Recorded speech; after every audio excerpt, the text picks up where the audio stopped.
जी बेटा बच्चों, अस्सलाम वालेकुम। मुझे उम्मीद है कि आप खैरियत से होंगे। आज बेटा हमें अपनी बात वहीं से दोबारा शुरू करनी है जहां लास्ट टाइम कंप्लीट करके गया था। आपको ये बात अच्छी तरह याद होगी कि हमारा टॉपिक चल रहा था मोलैरिटी, याद है? और मैंने आपको बताया था कि मोलैरिटी कहते हैं number of moles of solute, number of moles of solute dissolved in 1 liter or 1 cubic decimeter of solution is called molarity. जी बेटा रिपीट कर दें, number of moles of solute dissolved in 1 liter or 1 decimeter cube of solution is called molarity. और बच्चों molarity को denote करते हैं bye m, और molarity को डिटरमाइन करने के लिए मैंने आपको ये वाला फार्मूला ड्राइव करवाया था। ये बच्चों मोलैरिटी का फाइनल फार्मूला है जिसकी आप तैयारी करेंगे। ओके, उसके बाद मैंने आपसे कहा था कि अगर किसी भी सॉल्यूशन की कॉन्सेंट्रेशन को मोलैरिटी में एक्सप्रेस किया जाए तो ऐसे सॉल्यूशन को हम मोलर सॉल्यूशन कहते हैं। तो आ solution whose concentration is expressed in molarity is called molar solution. अगर मोलैरिटी 1 हो तो 1 मोलर, मोलैरिटी 2 हो तो 2 मोलर, मोलैरिटी 3 हो तो 3 मोलर, यानी यूनिमोलर, डाइमोलर, ट्राइमोलर, टेट्रामोलर, पेंटामोलर वगैरह। और अगर मोलैरिटी 0.1 हो तो यूनिमोलर, मोलैरिटी 0.01 हो तो सेंटीमोलर, मोलैरिटी 0.001 m हो तो मिली मोलर सॉल्यूशन कहते हैं। और मोलैरिटी अगर 0.5 हो तो सेमी मोलर सॉल्यूशन कहते हैं। बच्चों उसके बाद मैंने आपको ये वाला न्यूमेरिकल सॉल्व करवाया था और मुझे उम्मीद है कि आपने इसको दोबारा जरूर 1-2 मरतबा प्रैक्टिस करी होगी। और बच्चों मोलैरिटी ये आ गई थी। फिर हमने बच्चों क्वेश्चन नंबर 2 किया था और क्वेश्चन नंबर 2 बिल्कुल सिमिलर क्वेश्चन था, ऐसे करके किया था, ठीक है। और बच्चों इसका आंसर जो हमें मिला था वो ये था। फिर हमने बेटा क्वेश्चन नंबर 3 किया था और क्वेश्चन नंबर 3 ये था। इस क्वेश्चन में एक मामूली सा चेन था और वो मामूली सा चेन क्या था? सॉल्यूशन का वॉल्यूम, सॉल्यूशन का वॉल्यूम बजाय सेंटीमीटर क्यूब के डेसीमीटर क्यूब में था, ठीक है। तो मैंने आपको डेटा बनवाया था और आपसे कहा था कि सॉल्यूशन का वॉल्यूम अगर कभी भी डेसीमीटर क्यूब में हो तो फार्मूला चेंज मत करना, वैसे फार्मूला भी चेंज कर सकते हैं। फार्मूला बच्चों चेंज मत करना, बल्कि डेसीमीटर क्यूब को 1000 से मल्टीप्लाई करके सेंटीमीटर क्यूब में कन्वर्ट कर लेंगे। ऐसा करने से क्या होगा? फार्मूला चेंज करने की जरूरत नहीं पड़ेगी। और बच्चों ऐसे करके सॉल्व करके हम आंसर निकाल लेंगे, सही है। यहां तक मैं आपको बच्चों लास्ट टाइम करवा चुका हूं। आज मुझे आपसे यहां से अपनी बात शुरू करनी है, ठीक है। आराम से एहतियात से सुनना बच्चों। इस क्वेश्चन में आपसे कहा जा रहा है कि calculate the molarity of a solution. एक सॉल्यूशन की मोलैरिटी कैलकुलेट करनी है। सॉल्यूशन की बच्चों मोलैरिटी कैलकुलेट करनी है of a solution containing 16 gram glucose, जिसके अंदर 16 ग्राम ग्लूकोज है पर 300 ml सॉल्यूशन, यानी सॉल्यूशन 300 ml है और उसके अंदर 16 ग्राम ग्लूकोज डिसॉल्व हुआ है, आपको बताना है कि इसकी मोलैरिटी क्या होगी। तो बताइए जल्दी से, आपको क्या गिवन है बच्चों? सॉल्यूट का मास गिवन है, और सॉल्यूट कौन है? आप जानते हो ग्लूकोज है, ग्लूकोज। और बच्चों ये तो खैर पता ही होगा कि ग्लूकोज का फार्मूला होता है जी बेटा C6 और C6H12, ठीक है बेटा, और O6, C6H12O6, ये ग्लूकोज का फार्मूला है। ओके हो गया? हमें इसका मॉलिक्यूलर मास निकालना है। बताओ बेटा कैसे निकालेंगे? कार्बन 12 इंटू 6, यानी 12 को आपने 6 से मल्टीप्लाई कर दिया। और बच्चों हाइड्रोजन कितना है? एटॉमिक मास 1, और हाइड्रोजन है कितने? हाइड्रोजन बच्चों 12 है, 12। सही? अच्छा, अब मुझे बताइए ऑक्सीजन। बच्चों ऑक्सीजन 16, ऑक्सीजन का एटॉमिक मास 16, और ऑक्सीजन के एटम कितने हैं? 6, ठीक है। 12 6 बन गया 72 बच्चों, 12 6 72, और हाइड्रोजन का 1 है, 12 हाइड्रोजन का कितना हो गया? 12 हो गया, है ना?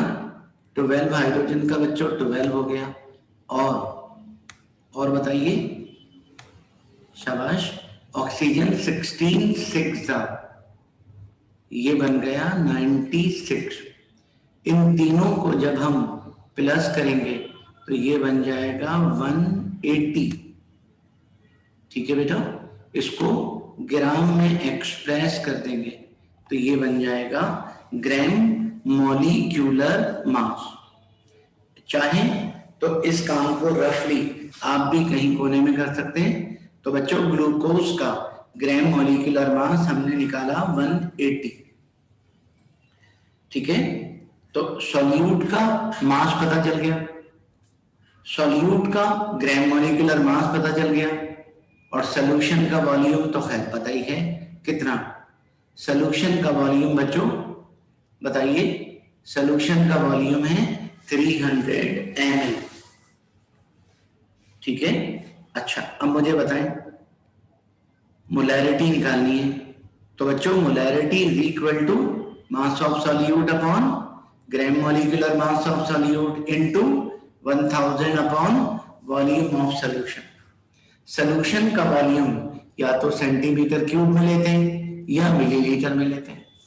अब मुझे बताइए मोलैरिटी निकालने के लिए सॉल्यूट का मास 16, ग्राम मॉलिक्यूलर मास बच्चों 180, 1000 अपॉन वॉल्यूम ऑफ सॉल्यूशन कितना है? 300। अब बताओ बच्चों, अब क्या करेंगे? 16 को 180 से डिवाइड करेंगे, 16 को 180 से डिवाइड करेंगे और 1000 को 300 से। तो 16 को जब 180 से डिवाइड करेंगे तो 0.088, और 1000 को 300 से करेंगे तो 3.33। अब क्या करें? इन दोनों को मल्टीप्लाई कर दीजिए। इन दोनों को बच्चों मल्टीप्लाई करोगे जब तो मोलैरिटी आ जाएगी 0.293। बच्चों मोलैरिटी आ गई 0.293 m। ओके, मुश्किल तो नहीं, आप आसानी से इस क्वेश्चन को कर लीजिएगा, ठीक है बेटा। आगे बढ़ें, चलो ये हमारा क्वेश्चन नंबर 5 है बच्चों, ये हमारा क्वेश्चन नंबर 5 है। अच्छा, ये क्वेश्चन थोड़ा सा डिफरेंट है, डिफरेंट मतलब उल्टा है। इतने क्वेश्चन 1, क्वेश्चन 2, क्वेश्चन 3, क्वेश्चन 4, इन तीनों में सॉल्यूट का मास गिवन था और बच्चों मोलैरिटी कैलकुलेट करवा रहे थे, इसमें उल्टा है, इसमें find the mass of sucrose.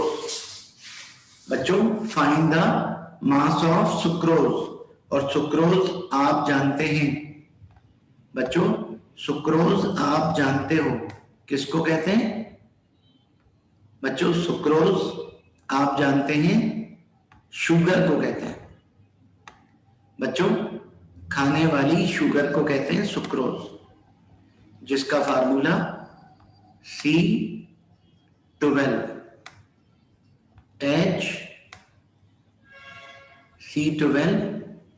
बच्चों H22 और बोलिए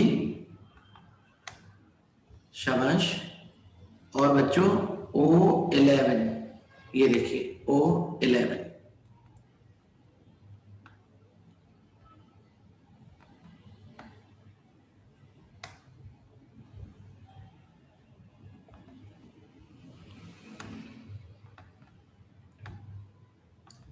जी बच्चों C12H22 और मेरा बेटा ये देखिए O11, ठीक है, ये सुक्रोज का फार्मूला है। अच्छा, ब्रैकेट में सुक्रोज का मॉलिक्यूलर मास दिया हुआ है, ब्रैकेट में सुक्रोज का मॉलिक्यूलर मास दिया हुआ है, ठीक है, तो हम क्या करेंगे, इसको ग्राम में शो कर देंगे, ये बन जाएगा 342 ग्राम मॉलिक्यूलर मास। अच्छा, कह रहे हैं रिक्वायर्ड टू प्रिपेयर, यानी सुक्रोज का मास कैलकुलेट करना है बच्चों, रिक्वायर्ड टू प्रिपेयर पर 600 सेंटीमीटर क्यूब सॉल्यूशन, यानी सॉल्यूशन का आपको वॉल्यूम गिवन है कितना, 600, ठीक है, आगे लिखा हुआ है 600 centimetre cube solution to prepare semi molar solution. आपको पता है डेसीमोलर जिसकी मोलैरिटी 0.1 हो, सेंटीमोलर जिसकी मोलैरिटी 0.01 हो, सेमी मोलर जिसकी मोलैरिटी 0.5। तो आपको सॉल्यूशन की मोलैरिटी भी गिवन है बच्चों, आपको सॉल्यूशन की मोलैरिटी भी गिवन है, और सॉल्यूशन की मोलैरिटी सेमी का मतलब 0.5 m। सही हो गया बेटा। अच्छा, अब बताइए मुझे क्या मालूम करना है, find the mass of sucrose, sucrose मतलब सॉल्यूट का मास कैलकुलेट करना है, ठीक है। अच्छा, अब मुझे बताइए मोलैरिटी का फार्मूला लगाएंगे, molarity is equal to mass of solute upon gram molecular mass of solute into 1000 upon volume of solution, centimetre cube में दिया हुआ है, ठीक है। अब मुझे बताइए बच्चों वैल्यूज पुट अप करनी है, ठीक है, मुझे बताएं मोलैरिटी की जगह मोलैरिटी, ठीक है, 0.5, मास ऑफ सॉल्यूट हमें मालूम करना है, मास of solute mass of sucrose हमें मालूम करना है, ग्राम मॉलिक्यूलर मास बच्चों कितना गिवन है 342 multiply by 1000 upon volume of solution 600, ठीक है।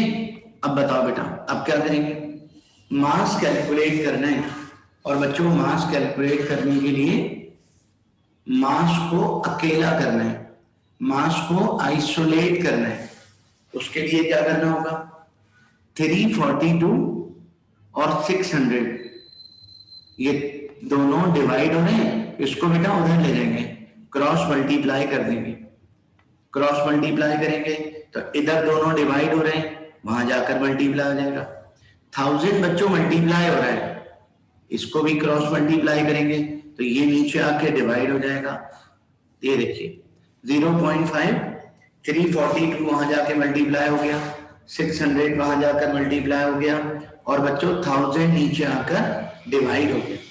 बताइए अकेले में बाकी क्या बचा? मास। सॉल्यूट का मास बाकी बचा।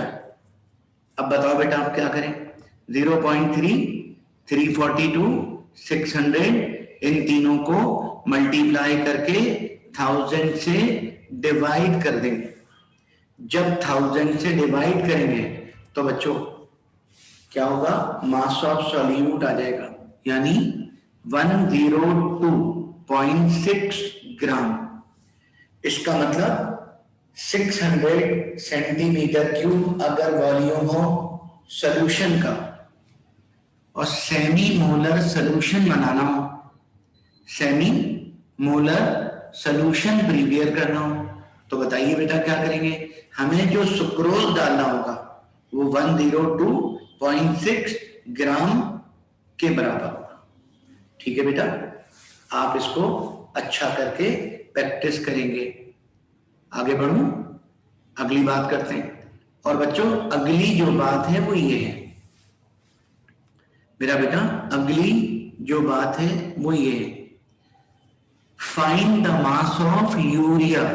दोबारा वही, यूरिया सॉल्यूट है, हमें इसका मास फाइंड करना है। बच्चों यूरिया सॉल्यूट है, हमें इसका मास मालूम करना है। और आप अगर गौर करें तो बच्चों यूरिया का फार्मूला, बच्चों यूरिया का फार्मूला होता है NH2। और बच्चों taking twice NH2, taking twice, okay. और इसके आगे CO, राइट? ये यूरिया का फार्मूला है। अब मुझे बताओ बेटा, यूरिया का मॉलिक्यूलर मास चाहिए होगा, मुझे बताइए नाइट्रोजन कितने हैं? 2, टेकिंग ट्वाइस हुआ है ना, तो नाइट्रोजन 2। तो बच्चों नाइट्रोजन का एटॉमिक मास 14 2 बच्चों 14 2 28, ठीक है। और हाइड्रोजन कितने? 2 2 4। तो हाइड्रोजन, एक हाइड्रोजन का 1 और 4 हाइड्रोजन का 4। और बच्चों ये देखिए CO मतलब कार्बन का 12, कार्बन बच्चों 12। और ऑक्सीजन तो आप सभी जानते हो, ऑक्सीजन बच्चों 16, ठीक है। इन चारों को जब आप प्लस करोगे तो ये बन जाएगा 6060 और ग्राम में शो कर देंगे तो ये ग्राम मॉलिक्यूलर मास बन जाएगा। तो find the mass of urea required to be dissolved पर 800 सेंटीमीटर क्यूब डेसीमोलर सॉल्यूशन। आपको सॉल्यूशन का ग्राम मॉलिक्यूलर मास तो खैर आपने अभी अभी निकाला, कितना बेटा? 60। सॉल्यूशन का वॉल्यूम भी गिवन है, बताइए बेटा वॉल्यूम कितना है? 800। और सॉल्यूशन की मोलैरिटी भी गिवन है, कितना? डेसीमोलर। तो डेसीमोलर मतलब 0.1 m, ये डेसीमोलर सॉल्यूशन हो गया, ठीक है।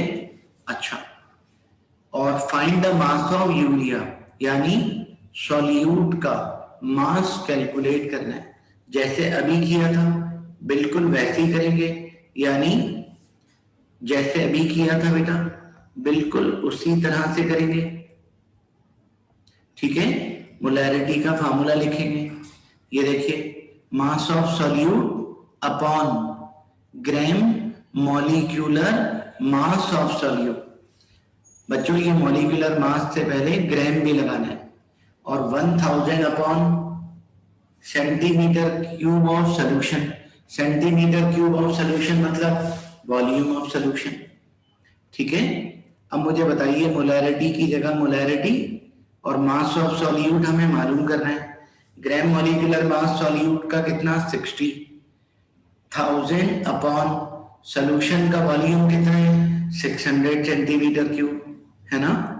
क्रॉस मल्टीप्लाई करेंगे, बताओ बच्चों, क्रॉस मल्टीप्लाई करोगे जब तो ये जो 60 है और ये जो 800 है ये उधर जाकर मल्टीप्लाई हो जाएगा और ये जो 1000 है ये नीचे आकर बच्चों डिवाइड हो जाएगा। ठीक है, अब बताइए क्या करें। 0.1 multiply by 60 multiply by 800 divided by 1000। ठीक है बेटा, इन तीनों को सॉल्व करेंगे जब तो आंसर आएगा 4.8 ग्राम, यानी 800 सेंटीमीटर क्यूब सॉल्यूशन है, इसके अंदर 4.8 ग्राम सॉल्यूट डालेंगे जब। ठीक है, और सॉल्यूशन डेसीमोलर होगा तो हमें सॉल्यूट कितना रिक्वायर्ड होगा 4.8 ग्राम डेसीमोलर सॉल्यूशन प्रिपेयर करने के लिए। बच्चों डेसीमोलर सॉल्यूशन प्रिपेयर करने के लिए हमें जो सॉल्यूट यानी यूरिया रिक्वायर्ड होगा वो यूरिया 4.8 ग्राम के बराबर होगा। ठीक है बेटा, आप इसकी अच्छी सी प्रैक्टिस कर लीजिएगा। ठीक बेटा, आगे बढ़ूं, अगली बात करूं, और अगली जो बात करनी है दोस्त वो है मोलैलिटी। अब आप जल्दी से मुझे चंद बातों के जवाब देंगे। पूछूं?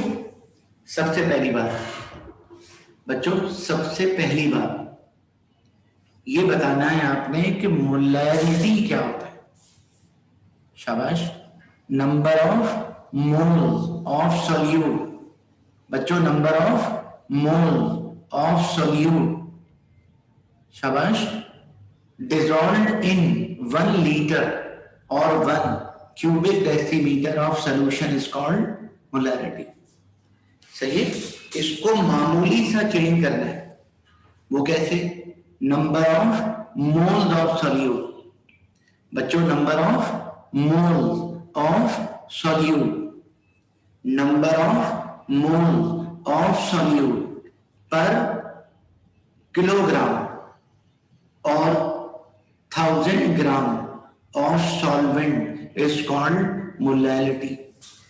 1 लीटर की जगह 1 किलोग्राम आ गया। बच्चों 1 लीटर की जगह 1 किलोग्राम आ गया, और इतना तो आप सभी जानते होंगे कि 1 किलोग्राम 1000 ग्राम के बराबर होता है। सही है, तो बच्चों number of moles of solute dissolved in 1 kilogram और 1000 gram of solvent is called molality. Solution की जगह बच्चों, सॉल्यूशन की जगह सॉल्वेंट का वर्ड आ गया, लीटर की जगह किलोग्राम आ गया, तो number of moles of solute dissolved in 1 kilogram और 1000 gram of solvent is called molality. और बच्चों मोलैलिटी को डिनोट करते हैं by M, small M.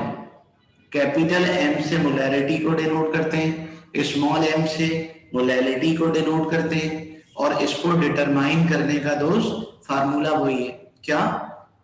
Molality is equal to number of moles of solute, number of moles of solute upon kilogram of solvent. Kilogram का मतलब mass of solvent, और mass of solvent किसमें? Kilogram में। ठीक है बेटा, अब बच्चों बताइए अब क्या करेंगे।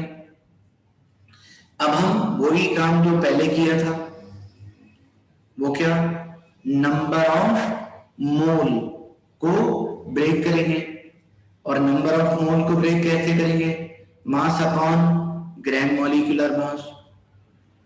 बच्चों mass upon gram molecular mass और ग्राम ऑफ सॉल्यूट, सॉल्यूट के किलोग्राम की जगह अगर ग्राम हो तो डिवाइडेड बाय 1000, सही है। तो ग्राम ऑफ सॉल्यूट अपॉन 1000 का मतलब किलोग्राम बन गए। अब बेटा डिनोमिनेटर को रेसिप्रोकल कर दिया, ये देखिए मास of solute upon molecular mass of solute into 1000 upon gram of solvent. ये बच्चों मोलैलिटी का फाइनल फार्मूला मिल गया। ये तो बिल्कुल ही वही है जैसा मोलैरिटी था, ये तो बिल्कुल सेम वही चीज बन गई है ना। अच्छा, इसको अच्छा करके याद कर लीजिएगा। अब मुझे बताइए मोलल सॉल्यूशन किसको कहते हैं बच्चों? मोलल सॉल्यूशन कहते हैं ऐसा सॉल्यूशन जिसकी मोलैलिटी, जिसकी कॉन्सेंट्रेशन मोलैलिटी में हो, उसको कहते हैं मोलल सॉल्यूशन। ठीक है, मोलल सॉल्यूशन। चले ऐसा कीजिए बच्चों, अपनी बात को आज यहीं पर स्टॉप करता हूं। अगली क्लास में इंशाल्लाह बच्चों, अगली क्लास में इंशाल्लाह यहीं से इसको कंटिन्यू करूंगा। ठीक है, जब तक अपना बहुत ख्याल रखिएगा, मुझे अपनी दुआओं में याद रखिएगा। अल्लाह हाफिज।